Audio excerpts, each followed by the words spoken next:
சந்தியாராகம் சீரியலில் என்ன நடக்க போகுதுன்னு பார்க்கலாம் வாங்க. வீடியோக்குள்ளே போகலாம். பத்மாவும் பார்வதியும் சேர்ந்துட்டு ஜோசியர்கிட்ட பணத்தை கொடுத்து நாள் நல்லா இல்லைன்னு சொல்லிடுங்க, அவங்களுக்கு சாந்தி முகூர்த்தம் இப்போ வரைக்கும் நடக்கக்கூடாதுன்னு சொல்கிறாங்க. ஜோசியரும் அவங்க சொன்னதை கேட்டுட்டு சரிம்மா, நீங்கள் கொடுத்த பணத்துக்கு தகுந்த மாதிரி நானும் போய் சொல்கிறேன்னு சொல்லி ஜோசியம் பார்க்குறாங்க. பார்க்கும்போது சீன ஜாதகத்தை படி இப்போ நாள் நல்லா இல்லை, அதனால் அவங்களுக்கு சாந்தி முகூர்த்தம் இன்னும் 2 மாதம் கழித்து தள்ளி போடுங்கங்கிறாங்க. இது கேட்ட மாயா ஓஹோ அப்படியா சொல்கிறாங்க. சரி, சீன ஜாதகத்தில் தான் அப்படி இருக்குது, என்னோட ஜாதகத்தை பாருங்கன்னு அவங்க ஜாதகத்தை எடுத்து அதில் பணம் நிறைய வச்சு ஜோசியர் கையில் கொடுக்குறாங்க. அப்போ ஜோசியர் ஜாதகத்தை பார்க்கறதுக்கு முன்னாடியே பணத்தை பார்க்குறாங்க. பணத்தை எடுத்துக்கிட்டு ஜோசியர் மாயா ஜாதகத்தை பார்த்துட்டு இந்த பொண்ணோட ஜாதகத்துக்கு ரொம்ப சூப்பராக நல்லா இருக்குது, இவங்க 2 பேர்த்தோட பொருத்தமும் அருமையாக இருக்குது, குலம் வெட்டியாக இருக்கான நல்ல நேரம் கூட இருக்குதுன்னு சொல்லிடுறாங்க. இதை கேட்டதும் பத்மாவும் பார்வதியும் அதிர்ச்சி அடைகிறாங்க. அடப்பாவி, நம்ம சொல்லி கொடுத்த மாதிரி முதல்ல சொல்லிட்டு இப்போ என்ன மாயா ஜாதகத்தை பார்த்து இப்படி மாற்றி சொல்கிறாரே, ஜோசியரே நல்லா பார்த்து சொல்லுங்கள், இது எங்கள் பையனோட வாழ்க்கை பிரச்சனைங்கிறாங்க. இங்கே பாருங்கம்மா, உங்கள் பையனோட வாழ்க்கை ரொம்ப நல்லா இருக்குது, இந்த பொண்ணை கல்யாணம் பண்ணதுக்கு அப்புறமா உங்கள் பையனோட எதிர்காலமே சிறப்பாக இருக்குமா, இப்போ சாந்தி முகூர்த்தமும் நல்ல நேரத்தில் வச்சுட்டீங்கன்னு வச்சுக்கோங்க, அவங்க வாழ்க்கை ஓஹோன்னு இருக்குங்கிறாங்க ஜோசியர். அங்கேருந்து எல்லாருமே சந்தோஷப்படுறாங்க. பத்மாவும் பார்வதியும் என்னடா அது இப்படி மாற்றி பேசுகிறாரே இந்த ஜோசியர், இருக்கட்டும் வெளியில் வரட்டும் அப்புறம் பேசிக்கலாம் அப்படின்னு சொல்லிட்டு பத்மாவும் பார்வதியும் பல்ல கடிச்சிட்டு நிற்கிறாங்க. அப்போ ஜோசியர் சொல்கிறாங்க, சரிங்கம்மா நாள் நல்லா இருக்கு, நான் சொன்ன நேரத்திலேயே நீங்கள் சாந்தி முகூர்த்தத்துக்கான ஏற்பாட்டை பண்ணிருங்கன்னு சொல்லிட்டு வெளியில் வராங்க. கிளம்பி வந்த ஜோசியரை பத்மாவும் பார்வதியும் தடுத்து நிறுத்துறாங்க.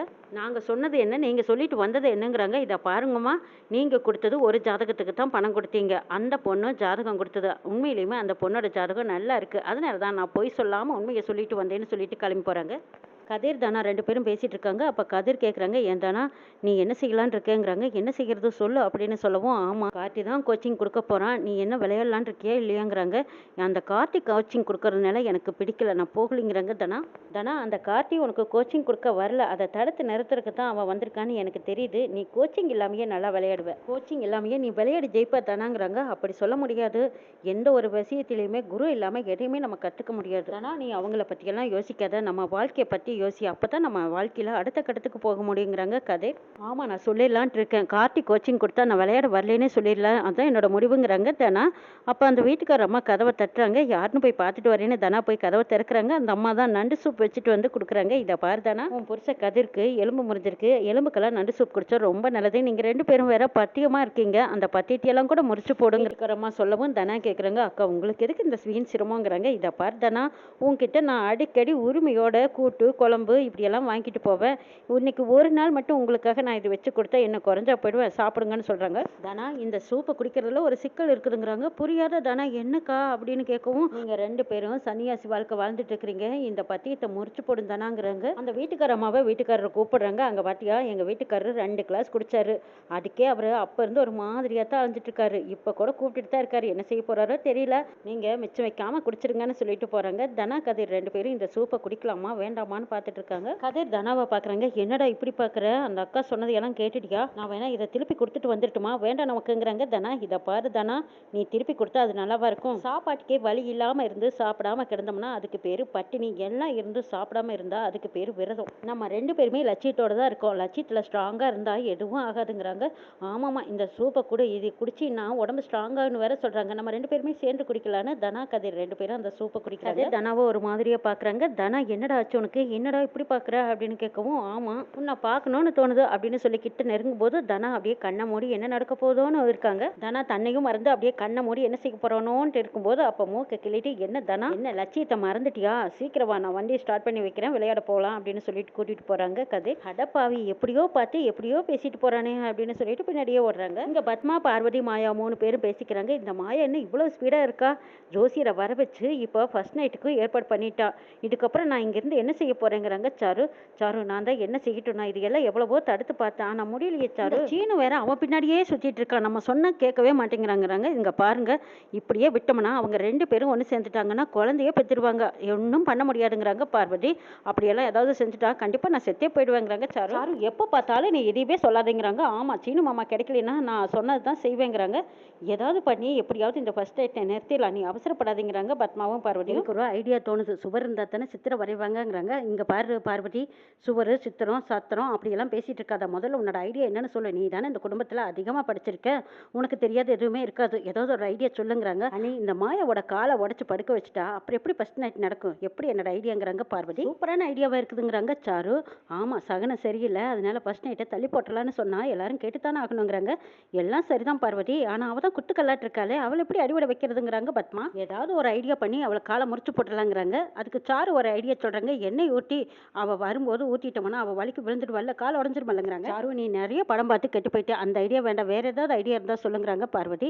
சரி, அப்போ சீனு சட்டை அயன் பண்ணிட்டு இருக்கும்போது சாக்கடிக்கிற மாதிரி பண்ணிடலாமாங்கிறாங்க. ஐயோ அது வேண்டாம், அன்னைக்கு அப்படி தான் பண்ணி நம்ம 3 பேருக்குமே சாக்கடிக்கிற மாதிரி பண்ணினால அவள் செத்துக்கீது போயிட்டானா ரொம்ப பிரச்சனையாயிடும், வேற ஐடியா இருந்தால் சொல்லுங்கிறாங்க. சரி, நம்ம மாடிக்கு போய் மாயாதலையில் பூத்தொட்டியை தள்ளி விட்டுலாம். அதுக்கப்புறம் அவனால் எழுந்திரிக்கவும் முடியாது, நல்லா காயம்பட்டி கிடப்பா, ஃபர்ஸ்ட் நைட்டு நடக்காதுங்கிறாங்க. இதுவும் சூப்பரான ஐடியா தான்.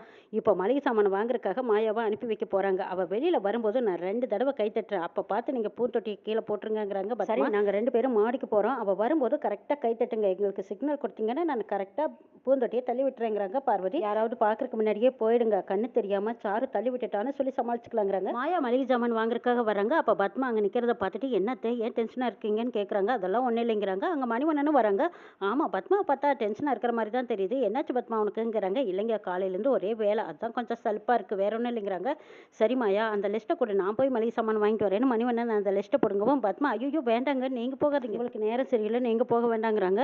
அதுக்கு மாயா, இல்லை மாமா நான் வீட்டில் சும்மா தானே இருக்கேன், எனக்கு போர் அடிக்குது, நானே போயிட்டு வரேங்கிறாங்க. அப்போ பாட்டி வராங்க. நான் டாக்டரை பார்த்துட்டு அப்படியே மளிகை சாமான் வாங்கிட்டு வரேன், என்கிட்ட கொடுன்னு வாங்குறாங்க. ஐயோ அம்மா வராங்களே, அம்மா தலையில் விழுந்துட்டா என்ன செய்யறது, வேண்டான்னு சிக்னல் கொடுத்துடலான்னு சொல்லிட்டு பத்மா வெளியில் வந்து 2 தடவை கையை தட்டி வேண்டான்னு சொல்கிறாங்க. சிக்னல் என்னன்னு தெரியாத பார்வதியும் சாருவும் அந்த பூந்தொட்டியை பத்மா தலையில் போட்டுறாங்க. பத்மா ஒன்று கத்தி அப்படியே அலறி துடிக்கிறாங்க. ஆஹா, தலை மேலே நல்லா விழுந்துருச்சு, இன்னொரு தொட்டியும் தள்ளிடலாம் அப்படின்னு சொல்லி மறுபடியும் 2வது தொட்டியும் தட்டுறாங்க. அப்போ பத்மான்கிட்ட வராங்க மணிவண்ணன். ஐயோ பத்மா அத்தியா அப்படின்னு சாருவும் பார்வதியும் பதறாங்க. ஐயோ பத்மா நீ போயிட்டியே, இப்படி ஆகிப்போச்சே உனக்கு அப்படின்னு சொல்லி மணிவண்ணன் பதறுவோம். ஐயோ மாமா, அத்தை ஒன்றும் போகலை, அவங்க மயக்கத்தில் தான் இருக்காங்க, முதல்ல அவங்கள தூக்குங்கிறாங்க மாயா. டாக்டரை வர வச்சு பத்மாவுக்கு ட்ரீட்மெண்ட் கொடுக்குறாங்க. தலையில் கட்டு போட்டு மாத்திரை மருந்தெல்லாம் கொடுத்துட்டு இருக்காங்க. இதெல்லாம் ஒழுங்காக சாப்பிட்டாங்கன்னா அவங்களுக்கு மண்டையில் இருக்கிற காயம் ஆறிடுன்னு சொல்லிட்டு போகிறாங்க. அண்ணே உங்களுக்கு ரொம்பவே வலிக்குதான்னு பார்வதி கேட்குறாங்க. அடி பாவி, உன்னோட ஐடியாவனால என் தலையே போச்சு அப்படிங்கிற மாதிரி ஒரு பார்வை பார்க்குறாங்க பத்மா. ஏன் பத்மா, நான் வெளியில் போனால் தான் எனக்கு சூளை இருக்குதுன்னு சொன்னேன், உனக்கு மேற்கு பார்த்து நின்று உனக்கும் சூளை மடிச்சிருச்சாங்கிறாங்க மணிவண்ணன். ஆமாம், தொட்டி எப்படி மேலேருந்து கீழே விழுந்ததுன்னு பாட்டி கேட்கவும் பார்வதியும் சாரும் தான் மேலே இருந்தாங்கன்னு சொல்லிடுறாங்க மாயா. ஐயோ இவ கண்டுபிடிச்சிட்டாளே அப்படின்னு பார்வதி சொல்லி சமாளிக்கிறாங்க. சாருவுக்கு கண்ணு தெரியாது, நான் துணி காய போட்டுட்டு இருக்கும்போது இவ பக்கத்தில் நின்னா இவ கைப்பட்டு தான் தொட்டி விழுந்துருச்சு போல இருக்குதுங்கிறாங்க பார்வதி. அத்தை தெரியாமல் விழுந்துருச்சுன்னு மன்னிப்பு கேட்குறாங்க சாரு. பரவாயில்ல விடு சாரு, உனக்கு தெரியாம தானே தட்டி விட்டுட்டு தெரிஞ்சா போட்டேன்னு சொல்லிடுறாங்க. சீனு வந்து என்ன விவரம்னு கேட்கும்போது மாயா சொல்கிறாங்க, சாரு பூத்தொட்டியை தள்ளி விட்டுட்டா அத்தை தலையில் விழுந்துருச்சுங்கிறாங்க. மாயாவுக்கு தெரிஞ்சு போச்சு, பிளான் பண்ணி தான் பண்ணியிருக்காங்கன்னு தெரிஞ்சுக்கிட்டாங்க. என்ன சீனு இன்னைக்குன்னு பார்த்து பழமெல்லாம் வாங்கிட்டு வந்திருக்கியான்னு பார்வதி கேட்குறாங்க. அது பத்மாவுக்கு கிடையாது, அவங்க 2 பேத்துக்கு இன்னைக்கு சாந்தி முகூர்த்தம், அதுக்காக சீனு வாங்கிட்டு வந்திருக்காங்கிறாங்க மணிவண்ணன். எனக்கு அடிபட்டுட்டு போகுது, போய் வேறு வேலையை பாருடாங்கிறாங்க. இல்லைம்மா, உங்களுக்கு இப்படி தலையில் அடிபட்டு இருக்கும்போது எனக்கு எதுக்கு ஃபர்ஸ்ட் நைட் எல்லாம், அதெல்லாம் ஒன்றும் வேண்டாங்கிறாங்க சீனு. டே சீனு, ஏன்டா நாளெல்லாம் குறிச்சாச்சு, இப்போ போய் வேண்டாங்கிறேங்கிறாங்க மணிவண்ணன். பாட்டி வந்து ஆமாம் சகனம் சரியில்லை, இப்போ வேண்டாங்கிறாங்க. இவங்க 3 பேரும் ஒருத்தர் பார்த்து ஒருத்தர் சிரிக்கும் போது மாயா புரிஞ்சுக்கிட்டாங்க. ஓஹோ, ஃபர்ஸ்ட் நைட்டை ஸ்டாப் பண்ணுறதுக்கு தான் இப்படி ஒரு பிளானா?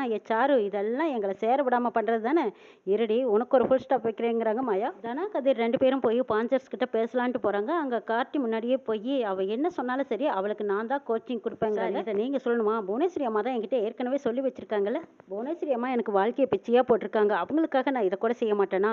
தனா வந்து என்ன சொன்னாலும் சரி, நீங்கள் தான் அவங்களுக்கு கோச்சிங்காக இருக்கணுங்கிறாங்க. அப்போ தனா வந்துடுறாங்க. கார்த்தியை போய் ஒளிஞ்சுக்க சொல்கிறாரு. கார்த்தியும் போய் ஒரு ரூமில் ஒளிஞ்சு நிற்கிறாங்க. அப்போ தனா வந்து அந்த கார்த்தி மட்டும் எனக்கு கோச்சாக வரக்கூடாதுங்கிறாங்க. ஏன் வேண்டாம்னு சொல்கிறேன்னு கேட்கும்போது நடந்தது எல்லாம் சொல்கிறாங்க. தனா கார்த்தி மட்டும் எனக்கு கோச்சாக வரக்கூடாது, வேண்டவே வேண்டாங்கிறாங்க. இதை பாருமா, நாங்கள் கொடுக்குற சம்பளத்தில் இப்படி ஒரு கோச் கிடைக்கிறது அபூர்வம், அதனால இவங்க தான் உங்களுக்கு கோச்சாக இருப்பார், நீங்கள் நாங்கள் சொல்கிறபடி நீங்கள் ஏற்றுக்கு தான் வேணுங்கிறாங்க.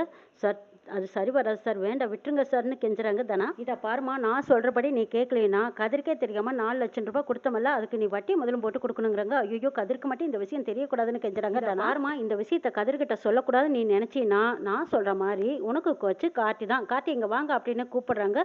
கார்த்தி ரூமுக்குலேருந்து வெளியில் வரதை பார்த்ததும் தனா அதிர்ச்சி அடைகிறாங்க. நீயும் ஃப்ரெண்டாக போய்க்கமா, கை கொடு அப்படிங்கிறாங்க. தனா கோவத்தில் அங்கேருந்து வெளியில் போயிடுறாங்க. கதிர் ஆஃபீஸ்க்கு வராங்க. அங்கே பார்த்தா சார் என் தங்கச்சிக்கு கல்யாணம், அதனால 4 நாளைக்கு என்னால் ஆஃபீஸ் வர முடியாது, நீங்கள் தான் எல்லாமே பார்த்துக்கணும்னு பொறுப்பு கொடுக்குறாங்க. கதிர் சேரை பார்க்குறாங்க. என்ன கதிர், முழு பணத்தையும் கொடுத்துட்டு தான் உட்காருவேன்னு முடிவில் இருக்கீங்களா? இங்கே பாருங்க, அதெல்லாம் ஒன்றும் இல்லை, நான் லீவில் போகிறேன், நீங்கள் இந்த சேரில் உட்காந்து வேலை பார்க்கலாம். சார் நான் இப்போவெல்லாம் அதுக்கு ஆசைப்படல, முழு பணத்தையும் கொடுத்துட்டு எப்போ எனக்கு அதுக்கு தகுதியும் மரியாதையும் கிடைக்குதோ அப்போ கிடைச்சா போதும், அது வரைக்கும் நான் பொறுமையாக இருக்கேன்னு சொல்கிறாங்க கதிர். ஏழையாக பிறந்தாலும் சுய கௌரவம் வேணும், நீங்கள் இருக்கும்போது நிற்கிறதும் இல்லாத போது உட்கார்றதெல்லாம் எனக்கு அது பிடிக்காது சார், என்னோட கௌரவத்தை நான் காப்பாற்றிக்கணுங்கிறாங்க கதிர். உங்களுக்கும் கீழே டெலிவரி பாய்க்கும் மேலே இருக்கேன், அந்த இடத்த நான் எப்பவும் மறக்க மாட்டேன் சார், எப்போ பணத்தை 5 லட்சத்தை கொடுக்குறேனோ அப்போ நான் உங்களுக்கு சரிக்கு சமமாக உட்கார்றேன்னு சொல்லிடுறாங்க கதிர். சூப்பர் கதிர், உங்களை நான் பாராட்டுறேன். சரி, இந்த 4 நாளையில் எதுக்காகவும் எந்த நிலைமையிலையும் வேலை தடைப்படக்கூடாது, கவனமாக பார்த்துக்கோங்கிறாங்க கதிரும். சரிங்கிறாரு. சார் நீங்கள் தைரியமாக போங்க, கம்பெனியை நான் பார்த்துக்கிறேன்னு சொல்கிறாங்க கதிர். சரி கதிர், உங்கள் மேலே எனக்கு நம்பிக்கை இருக்குது, நீங்கள் நல்லா பார்த்துக்குவீங்கிற நம்பிக்கையில் தான் நான் இங்கேருந்து போகிறேன் அப்படின்னு சொல்லிட்டு அந்த ஓனர் போகிறாங்க. இங்கே தனா மனசில் அப்படியே விரக்தியாக வராங்க. திரும்ப திரும்ப கார்த்தியை சந்திக்கும்படி இருக்குது, அவனால் கொடுத்த டார்ச்சல் அளவு தளவில்லை. கார்த்தியோட சூழ்ச்சினால தான் இவ்வளவு கஷ்டத்தை அனுபவிச்சுட்டு இருக்கோம், பத்தாததுக்கு கதிரையும் அடிச்சு போட்டு இப்போ அவனப்படுத்திற்கு வாங்கப்பட்ட பணத்தால் இப்படி வசமாக மாட்டிக்கிட்டோமேன்னு நினைக்கிறாங்க தனா. கார்த்திகிட்ட இருந்து எப்படி தப்பிக்கிறது ஒன்றும் புரியலையே, என்ன செய்யலான்னு யோசிச்சுட்டே அப்படியே வந்த கால் போன பாதையில் போய்கிட்டு இருக்காங்க. கதிர் சிலிண்டர் போடுறதுக்காக கைவண்டி தள்ளிக்கிட்டு வந்துட்டு இருக்கிறாங்க. கதிர் வர்றது தெரியாமல் தனா அந்த வண்டிக்கு நடுவில் போய் விழ போகிறாங்க. அப்போ தனா கிட்ட கதிர் கேட்குறாங்க, ஏ தனா என்னாச்சு உனக்கு, போன காரியம் என்னாச்சு, இந்த கார்த்தி கோச்சா வர வேண்டான்னு நீ போய் சொன்னியான்னு கேட்குறாங்க. சொன்னேன் அப்படின்னு தனா தடுமாறுறாங்க. என்ன தனா ஏன் தடுமாறுற, அந்த கார்த்தி மட்டும் அங்கே வர மாதிரி இருந்தால் நீ விளையாடுறக்கே போகக்கூடாதுங்கிறாங்க.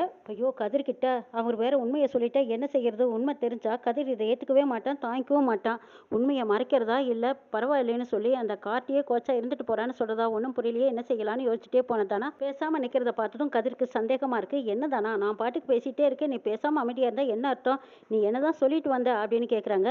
அப்போ கதிர்கிட்ட பொய்யத்தான் சொல்கிறாங்க தனா. தனா சொன்ன பொய்யால் கதிருக்கும் தனாவுக்கும் ஒரு மன விரிசல் வருது.